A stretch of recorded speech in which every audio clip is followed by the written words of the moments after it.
4 spoon மைதா மாவு இருந்தாலே போதும். ஒரு சூப்பர் கிறிஸ்பியான நல்ல சாயங்கால நேரத்தில் சாப்பிட்ற மாதிரி உள்ளி வடைங்க கேரளா ஸ்டைலில்.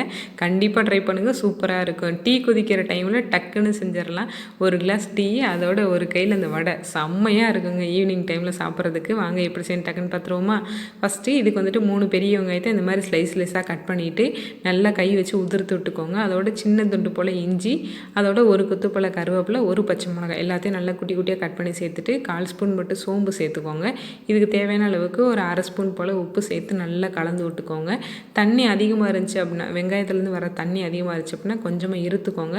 கலருக்காண்டி நான் வந்துட்டு 1/2 ஸ்பூன் மட்டும் காஷ்மீரி மிளகாத்தூள் சேர்த்துருக்கேன். அதையும் சேர்த்து நல்லா கலந்து விட்டு ஃபஸ்ட்டு 2 ஸ்பூன் மட்டும் மைதா மாவு சேர்த்து நல்லா கலந்து விட்டுக்கோங்க. கலந்து விட்டு அதுக்கப்புறமேட்டு 2 ஸ்பூன் சேர்த்துட்டு நல்லா கலந்து விட்டுக்கோங்க. தண்ணி ஃபஸ்ட்டு வந்து சேர்த்துக்கிறாதீங்க. நல்லா கலந்து விட்டதுக்கப்புறமேட்டு கொஞ்சம் கொஞ்சமாக மட்டும் தண்ணி ஊற்றி இந்த மாதிரி பக்குவத்தில் எடுத்து வச்சுக்கோங்க. தண்ணி கொஞ்சம் ஜாஸ்தி ஆயிடுச்சு அப்படின்னாலும் 1 ஸ்பூன் மைதா மாவு சேர்த்துக்கோங்க. அப்படி இல்லை அப்படின்னா 1 ஸ்பூன் மட்டும் கடலை மாவு சேர்த்துக்கோங்க. பக்குவம் வந்து இந்த மாதிரி இருக்கணும். கையில் எடுத்தோம் அப்படின்னா அப்புறம் என்னங்க, நல்லா எண்ணெயை காய வச்சுட்டு அடுப்பை வந்து சிம்மில் வச்சுக்கோங்க போடும்போது. அதுக்கப்புறமேட்டு முன்னாடி பின்னாடி திருப்பி விட்டுட்டு நல்லா செவக்க நல்லா கருகிடக்கூடாதுங்க. நல்லா செவக்க நல்லா மொறுன்னு எடுத்துட்டிங்க அப்படின்னா ஒரு சூப்பரான நல்ல கிறிஸ்பியான கேரளா ஸ்டைல் உள்ளி வடை ரெடி ஆயிடுச்சுங்க. நான் இதே மாதிரி எல்லாத்தையும் நல்லா பொரித்து எடுத்து வச்சுருக்கேன்.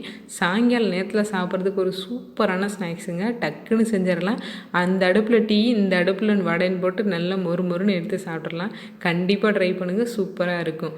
வீடியோ பிடிச்சிருந்துச்சி அப்படின்னா மறக்காமல் லைக் பண்ணி ஷேர் பண்ணிவிட்டு நம்மளோட சேனலை சப்போர்ட் பண்ணி சப்ஸ்கிரைப் பண்ணி வச்சுக்கோங்க. ஒரு கிளாஸில் காஃபியோ டீயோ ஒரு கையில் இந்த வடை யாருக்கெல்லாம் பிடிக்கும்ன்ட்டு மறக்காமல் கமெண்ட் பாக்ஸில் கமெண்ட் பண்ணுங்கள். தேங்க்ஸ் ஃபார் வாட்சிங்.